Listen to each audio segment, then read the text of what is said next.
Peeter, nüüd on hea hetk nagu sellist tagasisidet anda selle käigu kohta seal Van Aueris Lihulas, kui mõmmi mängisime, et mis sul öelda on?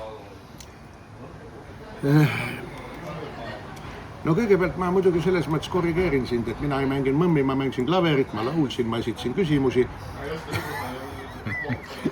Õige tähelepanek. Aga öelda on seda, et hästi tore oli, hästi vahva kogemus, hästi mõnus seltskond.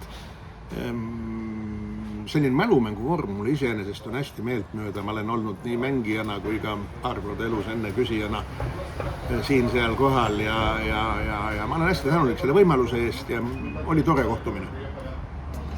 No nii, aga ütleme, meile meeldis, et millal Peetrit uuesti võib seal kandis näha? Jaa, nüüd on reklaamiminut.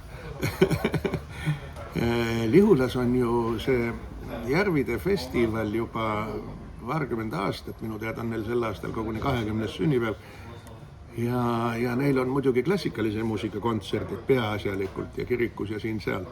Aga 3. juulil on seal samas Van Aueris ka väikene selline salongiõhtu või niisuguste slaagrite õhtu, kus siis mina ka osalen, laulan seal omi lugusid ja tõenäoliselt ma ei laula seal mitte tingimata ainult üksinda, vaid siis on klassikalise muusika mängijad on mulle saateks, aga seda puhku me ei esita jah, mitte Bachi ja Beethovenit, vaid mõnusaid slaagriviise. Aga nüüd veel väike küsimus ka, et kas seda korra mängitud Mikroneesia hümni ka kuuleme? Ei kinnita ega lükka ümber.